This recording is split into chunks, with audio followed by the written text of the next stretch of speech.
Good morning दोस्तों, नमस्ते। मैं रूबी नोटियाल अपने यूट्यूब चैनल हिंदी नोट्स में आप सभी लोगों का स्वागत करती हूँ।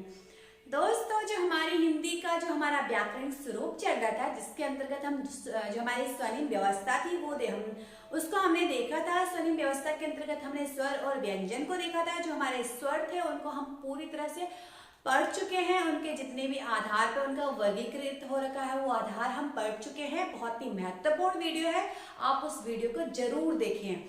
ठीक है, उसके बाद हमने व्यंजन को देखा था। हमने व्यंजन को जो हमारे उसके प्रकार होते हैं, व्यंजन के जो बेसिकली जो प्रकार होते हैं, मतलब जो भेद होते हैं व्यंजन के, जहाँ ऊष्म व्यंजन, हमारे स्पर्श व्यंजन, संयुक्त व्यंजन और अंतस्थ व्यंजन हमने देखा था। उसके बाद हम व्यंजन के कुछ अन्य प्रकार देखेंगे, क्योंकि यहाँ से भी बहुत ज्यादा प्रश्न बनते हैं।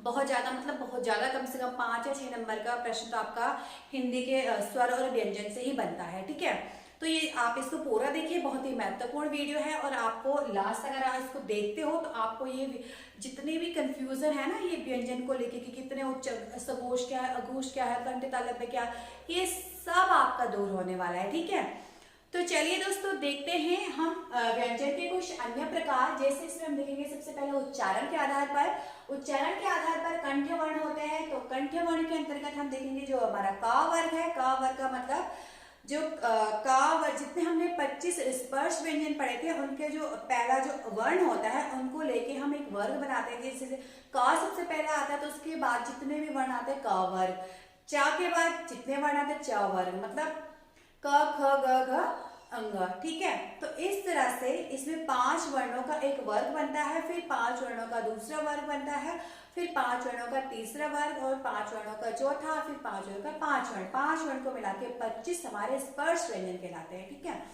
तो यहाँ हम देखेंगे कि कंठ वर्ण जो है, जिन वर्णों का उच्चारण करते समय प्राण वायु हमारी कंठ को स्पर्श करेगी तो कंठ वर्ण कहलाएंगे। जैसे यहाँ पर एक हमारा का वर्ग होगा, एक हमारा उसके साथ होगा अ, आ और हा। ठीक है, का वर्ग प्लस अ और हा, ये हमारे कंठ वर्ण कहलाते हैं। बहुत बार पेपरों में आ भी जाता है कि हा का उच्चारण कहाँ से होता है, कंठ से, तालु से, मूर्धा से, तो आपको कंठ पर टिक लगाना है। ठीक है, उसके बाद देखेंगे तालव्य वर्ण। तो तालव्य वर्ण को उच्चारण करते समय जो हमारी प्राण वायु होती है वो हमारे तालु को स्पर्श करती है तो तालव्य वर्ण कहलाते हैं। जैसे एक तो इसमें जा वर्ग आएगा प्लस इसमें ई या और श आएगा। ठीक है, कंठ वर्ण के साथ का वर्ग आ और हा आया, उसके बाद तालव्य वर्ण के साथ जा वर्ग ई और या और श आया। ठीक है, उसके बाद देखेंगे मूर्धन्य वर्ण। तो मूर्धन्य वर्ण वो वर्ण कहलाते हैं जब हम इनका उच्चारण करते समय जो हमारी प्राण वायु होती है वो मूर्धा को स्पर्श करती है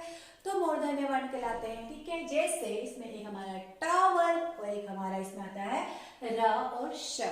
ठीक है, उसके बाद क्या दंत्य वर्ण। दंत्य वर्ण के अंतर्गत भी हमारे जो हमारा ता वर्ग है वो आता है और प्लस इसमें एक हमारा सा आता है। ठीक है, तो दोस्तों इन तीनों सा में बहुत ज्यादा कंफ्यूजन होता है। जैसे ये वाला सा कौन सा तालव्य है, कौन सा मूर्धन्य है और कौन सा दंत्य है। तो अगर आपको ये सीक्वेंस याद है कि पहले कंठ वर्ण है, फिर तालव्य है, फिर मूर्धन्य है, फिर दंत्य है, तो आपको इनका भी सीक्वेंस याद रह जाएगा। कैसे, जो हमारा लिखने का क्रम होता है कि हम सबसे पहले कौन सा श लिखते हैं वर्णमाला में, तो हमारा ये वाला श लिखा जाता है, फिर हमारा षटकोण वाला, फिर हमारा ये से वाला जिसको हम पढ़ते हैं। ठीक है, तो ये पहले है तो ये पहले वाले में आ गया, ये उसके बाद है तो उसके बाद वाले में, और ये उसके बाद है तो इसके बाद आ गया।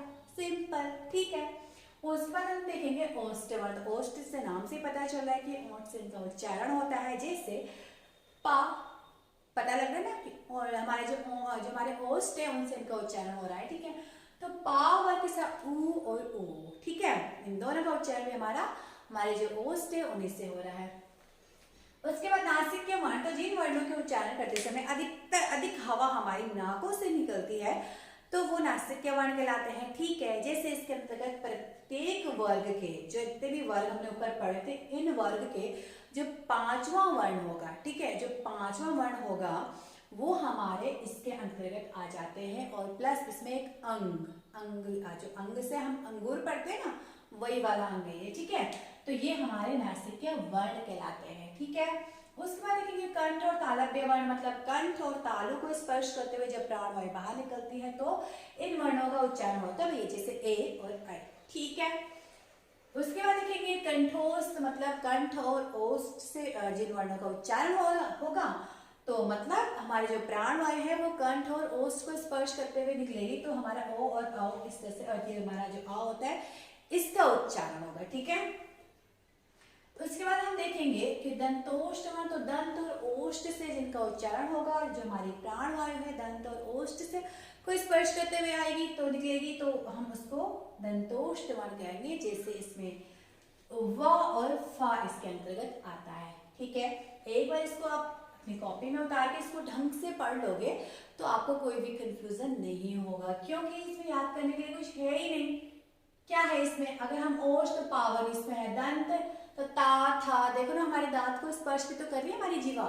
ठीक है, तो इनका उच्चारण से ही पता लग जाता है। साथ ही इसमें एक हमारा मूर्धन्य है, तो मूर्धन्य वर्ण में टा, देखो हमारे मूर्धा कितना, हमारा मूर्ति से टा ठा, हमारा मूर्धा से क्या हो रहा है, इन वर्णों का उच्चारण हो रहा है। ठीक है, चावर चा अच्छा, तो तालव्य पता लग रहा है, तालु से इनका उच्चारण हो रहा है, कावर तो कंठ का प्रयोग हो रहा है। ठीक है, तो एक बार इसको आप अभ्यास करोगे इन वर्णों का बोलकर, साथ ही इनका इसको पढ़ के, तो आपको ये कंफ्यूजन नहीं होगा कि कौन सा वर्ण कहाँ से बोला जाता है। ठीक है, उसके बाद देखेंगे हम प्राणत्व के आधार पर। तो प्राणत्व के आधार पर हम इनको देखते हैं, एक अल्प प्राण और एक महाप्राण। ठीक है, तो अल्प प्राण मतलब होता है कि इनसे क्या निकलती है, कम हवा निकलती है। इनको बोलते टाइम क्या होती है, हमारे जो हमारा मुख विवर है कम हवा निकलेगी। ठीक है, जैसे प्रत्येक वर्ग का, मैंने वर्ग आपको बताया है, वर्ग में कंफ्यूजन नहीं होना है, का वर्ग, चा वर्ग, त वर्ग, टा वर्ग और पा वर्ग। ठीक है, इसके अंदर जितने भी वर्ण होते हैं, 5-5 वर्णों का एक वर्ग होता है। तो इन वर्ग का पहला, तीसरा और पांचवा। ठीक है, जैसे यहाँ पर मैं आपको बताऊं, जैसे हम देखेंगे क, ख, ग, घ और अंग। ठीक है, तो हमने क्या कहा कि पहला, तीसरा और पांचवा, तो पहला, तीसरा और पांचवा। ठीक है, जो ये हमारे ये वर्ग होते हैं, हम इसको का वर्ग कहेंगे। तो इसी तरह से हम चा वर्ग को देखेंगे, उसी तरह से हम ता वर्ग को, उसी तरह से टा वर्ग, उसी तरह से पा वर्ग को देखेंगे। तो जैसे हमने कहा अल्प प्राण में वो वर्ण आते हैं जो प्रत्येक वर्ग का पहला, तीसरा और पांचवा वर्ण होगा। आपको बता दें मैंने, पहला, तीसरा और पांचवा, तो 1, 3 और 5। तो इसको हम शॉर्टकट से याद भी रखते हैं कि 135। ठीक है, इनकी संख्या 20 होती है। क्यों, एक तो आपको प्रत्येक वर्ग के, क्योंकि 3 दिन है तो इसको 3 × 5 कर देना है। ठीक है, साथ ही आपको क्या करना है, इनमें ये भी ऐड करने हैं। एक तो हमारा य, र, ल, व, और ये हमारा जो अड़ा होता है ना, जो सड़क वाला अड़ा। ठीक है, तो ये भी इसके अंदर आता है। ठीक है, तो इस तरह से इनकी कुल संख्या कितनी है, 20 हो जाती है। ठीक, अब हम बात करेंगे महाप्राण की। तो जो महाप्राण है ये प्रत्येक वर्ग का दूसरा और चौथा है। ठीक है, प्रत्येक वर्ग का, जैसे का वर्ग है तो दूसरा और चौथा किसके अंतर्गत आता है, महाप्राण के अंतर्गत आता है। तो इस इनकी संख्या कितनी है, 15 है। तो एक तो हमारे देखो ख और ग आएगा का वर्ग का, फिर छ और ज आएगा चा वर्ग का, फिर टा वर्ग का आएगा टा और ढ, प्लस ये जो हमारा अढ़ा होता है ना, ये अलग से होता है। ठीक है, ये अलग से होता है हमारा, मतलब इसके अंतर्गत है, लेकिन ये अलग है, ये अलग है और ये अलग है। ठीक है, इसके अंदर छोटी सी बिंदी टाइप की डॉट टाइप का लगा रहता है। टावर का था और ध आएगा, पावर का फा और भा आएगा, इसमें एक ह भी आता है हमारा। ठीक है, इस तरह से देखेंगे हम, तो 1 2 3 4 5 6 7 8 9 10 11 12 13 14 और 15। ठीक है, इनकी संख्या 15 है। अगर इनको देखें तो 1 2 3 4 5 6 7 8 9 10 11 12 13 14 15 16 17 18 19 और 20। ठीक है, तो 15 इनकी संख्या है और 20 इनकी संख्या है। ठीक है, कंपन और घोषित के आधार पर। तो दोस्तों, जिन व्यंजनों का उच्चारण करते समय स्वर यंत्री में कंपन हो, ठीक है, स्वर यंत्री में कंपन हो, तो वो वाले व्यंजन हमारे अघोष कहलाते हैं। एक तो इसमें पहला आता है, वर्ग का पहला अक्षर आएगा, एक इसे दूसरा वाला आएगा। जैसे यहाँ पे मैंने आपको बताया था कि ये हमारे 1 2 3 4 5। ठीक है, तो 1 और 2 किस में आएगा, अघोष में आएगा। साथ ही इसमें हमारे तीनों सा, दंत भी, तालव्य भी और मूर्धा भी, तीनों सा हमारे अघोष में आ जाते हैं। ठीक है, इस तरह से इनकी कुल संख्या कितनी है, 13 हो जाती है। ठीक है, उसके बाद मैंने यहाँ पे लिखा भी कि पहला दूसरा क ख च छ ट ठ त थ प फ और प्लस हमारे श स और स वाले आ जाते हैं। तो इस तरह से हम देखेंगे इनकी संख्या कितनी है, 13 है।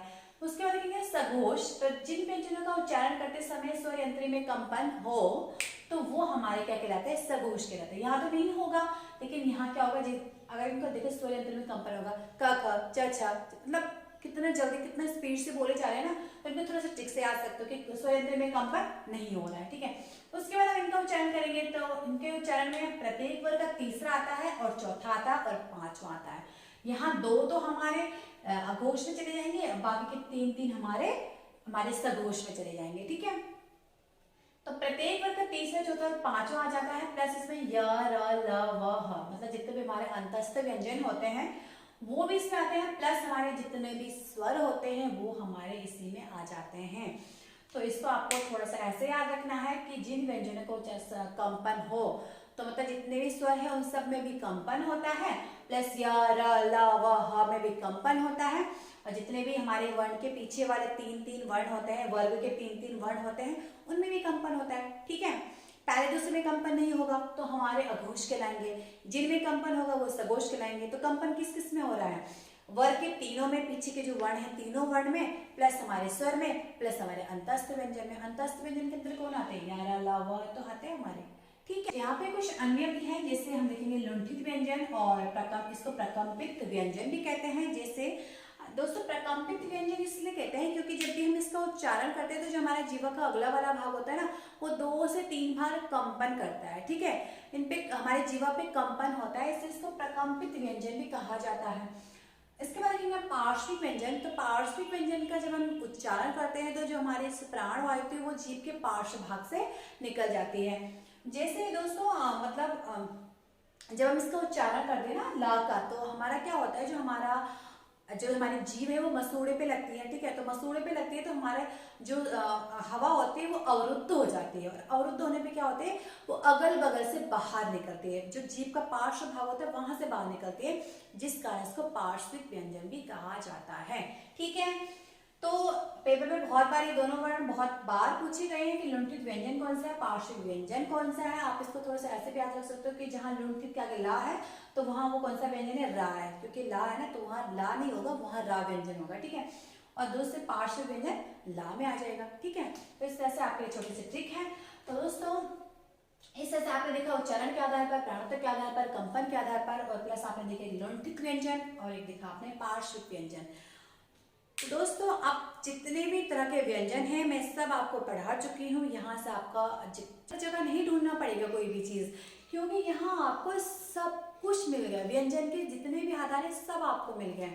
तो दोस्तों आप मेरी वीडियो को लाइक करें, मेरे चैनल को सब्सक्राइब करें और बेल आइकन को भी दबाएं, ताकि मैं जो भी इससे व्याकरण हिंदी के व्याकरण से संबंधित जो भी वीडियो डालूँ वो आपके पास नोटिफिकेशन के थ्रू आ जाए, ठीक है। Thank you so much.